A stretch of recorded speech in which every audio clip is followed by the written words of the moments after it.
আসসালামু আলাইকুম, স্বাগত জানাই চ্যানেল RA নিউজে। বাংলাদেশ কোস্ট গার্ডের অভিযানে অস্ত্র ও গোলাবারুদ সহ সুন্দরবনের এক বনদস্যু আটক হয়েছে। সুন্দরবনে বিশেষ যৌথ অভিযান চালিয়ে বড় জাহাঙ্গীর বাহিনীর সক্রিয় সদস্য আফজাল সর্দারকে আটক করা হয়েছে। মঙ্গলবার ভোর 4টায় কয়রা থানাধীন নারায়ণপুর এলাকা থেকে তাকে গ্রেপ্তার করা হয়। কোস্টগার্ড জানায়, গোপন সংবাদের ভিত্তিতে পরিচালিত অভিযানে পরবর্তীতে মোংলার পাশাখালী ফরেস্ট অফিস সংলগ্ন এলাকা থেকে একটি শটগান, একটি একনলা বন্দুক, 21 রাউন্ড কার্তুজ ও একটি ওয়াকিটকি সেট উদ্ধার করা হয়।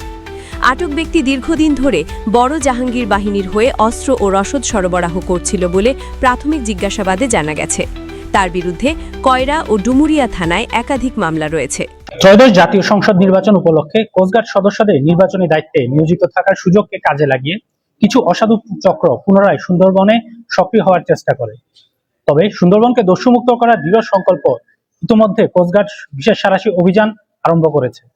এরই ধারাবাহিকতায় গোপন সংবাদের ভিত্তিতে আজ ৩রা মার্চ ২০২৬ তারিখ মঙ্গলবার ভোর 4টায় coast guard base Mongla, outpost Nalian, station Koyra এবং পুলিশের সমন্বয়ে কয়রা থানাধীন নবায়নপুর এলাকায় একটি বিশেষ যৌথ অভিযান পরিচালনা করা হয়। উক্ত অভিযানে সুন্দরবনের কুখ্যাত ডাকাত বড় জাহাঙ্গীর বাহিনীর সক্রিয় সদস্য আফজাল সর্দারকে আটক করা হয়।